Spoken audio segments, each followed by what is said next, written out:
Hello guys, welcome back to the channel. This is Michael Football Channel. The Conference League round playoff will be taking place today for Chelsea to know their fate regarding who to play on the August 22nd, because it will be a two-legged affair.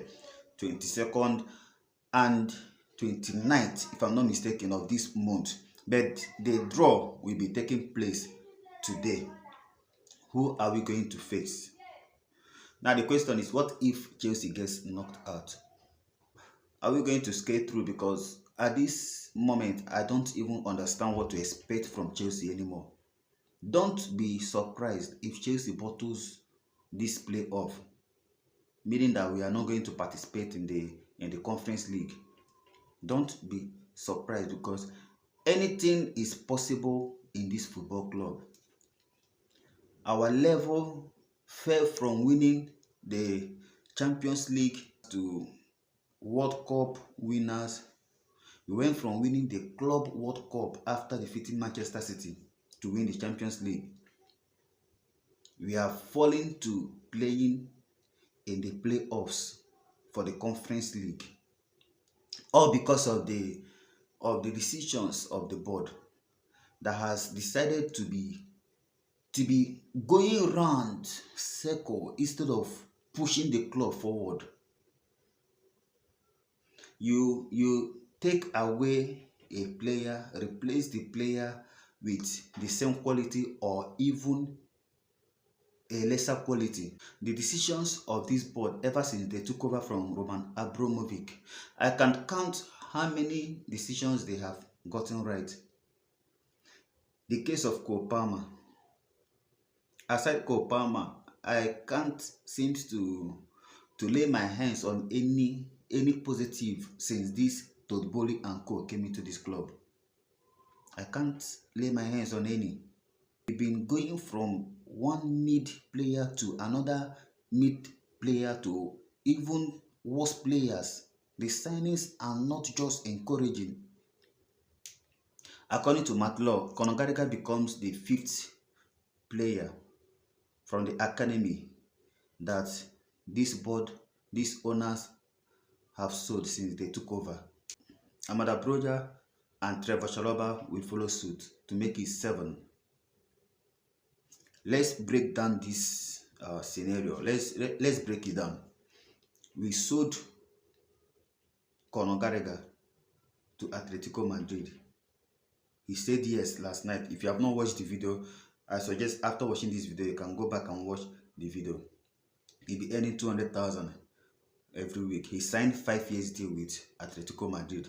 Diego Simon pushed for the deal. He is a big fan of Conor Gallagher, and I am certain that Conor Gallagher will be a big success in Spain. He will be a very big success under Diego Simon. We have sold so many academy players under this ownership.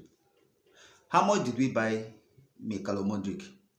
We spent around £100 million in acquiring Michael Modric. Compare Michael Modric with Callum Hudson-Odoi. When we signed Michael Modric, I made a video here, and I know the reaction I got from the fans. I made a video that Chelsea should retain the services of Callum Hudson-Odoi. Fine, he is not improving. Just retain him for 1 season and send Michael Modric on loan.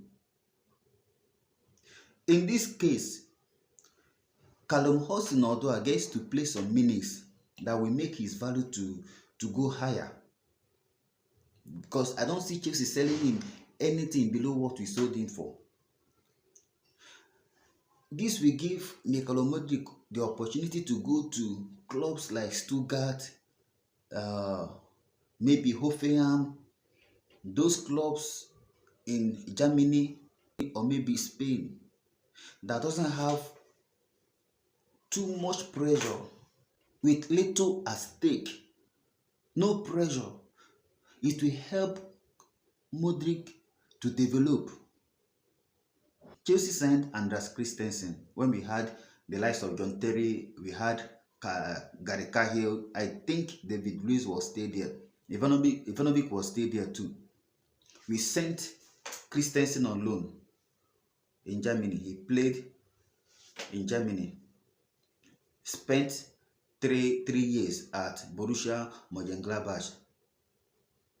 Christensen came back a very good player, a matured player. He was one of the best, or if not the best player at Mönchengladbach. We signed Thibaut Courtois. We still had Peter Cech between the sticks. We sent Thibaut Courtois on a similar loan path to that of Andreas Christensen. He went to Atletico Madrid, harnessed his potential, and became one of the best goalkeepers in the world. When he came back, he was ready to take the mantle from Peter Cech. We signed Modric. I was of the opinion that we sent Modric on loan, maybe 2 years, to develop without added pressure, because I know the English media, considering the amount we signed him, they won't even give him the time, the space to develop. They want him to play like a prime Eden Hazard. But Chelsea decided to sell Callum Hudson-Odoi and retained the services of Michael Modric. At the end of the day, what happened? Modric seems not to be improving. This is the 3rd season, if I'm not mistaken. He seems not to be improving.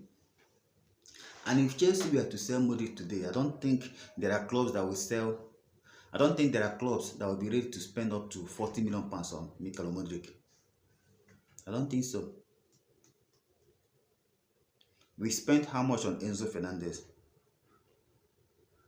I've seen so many comments about fans blaming coaches. We all say that most of you all say that Enzo is being played out of position. When he was played as an attacking midfielder, he failed woefully. He was paired with Enzo. He was paired with Moscasido. He failed woefully. But we kept on backing him up, giving excuses, blaming the coach. At £105 million, Enzo has not proven why we spent £105 million on him. But how much did we sell Bill Gilmore? How much? Is Enzo Fernandez a better player than Bill Gilmore? Many people will say Enzo is far better. But I'm talking about what we have seen and what we are seeing. Is Enzo actually better than Bill Gilmore?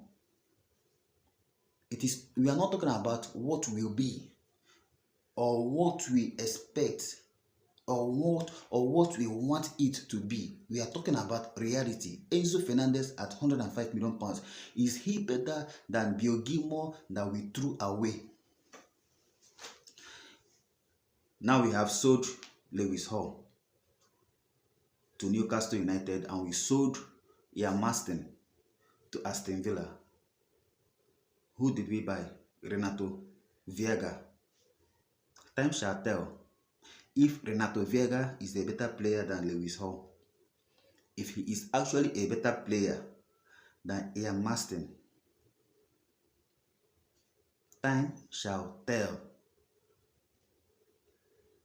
How much did we sell Fikayo Tomori? How much did we buy Benoit Badiashile? We are casting Trevor Chalobah away just because we have the services of £40 million as Sel Disasi.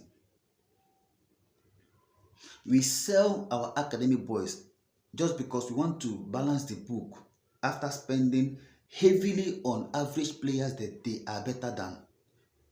I don't have any issues with Chelsea selling academy boys to raise fund. But if you are to sign a player that will walk into this team and upgrade this team, Chelsea are not Tottenham. We cannot afford another season of going trophyless. We cannot afford it. We are not Tottenham. It is not acceptable in Chelsea. We have sold Conor Gallagher, but Victor Oshimen's deal is still hanging. We have Lukaku that we do not need. We have Lukaku that Napoli wants.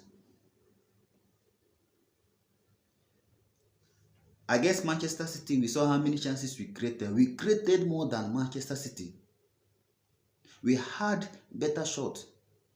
We dominated Manchester City, but at the end of the day, we were 4-0 down before we got two goals to make it 4-2. We need a striker.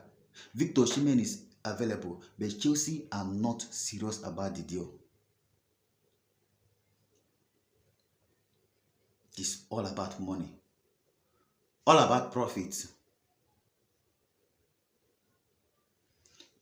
We are about to sign another teenager, Gabriel Mek. We are about to sign another teenager, but at 20 million pounds, it's not even cheap. What surprises me is that we spend so much on these kids that doesn't even know if they will ever put on this shirt and represent Chelsea first team. We are about to sign Gabriel Mek, but VICTOR OSHIMEN deal is still hanging because of what? What we need in this team is a striker and a capable defender, because our defensive line is so pathetic. Expect Chelsea to concede loss of goals this season. It is high time these owners know their priority. If they are serious about running this club, making Chelsea a better club, they know what to do. But if they have for money, I suggest they go to Brighton. They can go to Ajax, Dortmund, Leicester City, all those business clubs. Chelsea is not a business club. We are winning. Winning is in our DNA. Winning is our culture. This is Miracle Maker Football Channel. Do it to hit the like button on this video and subscribe, because we'll be coming your way with so many contents. Stay cool and stay blessed. Blue always will be the color.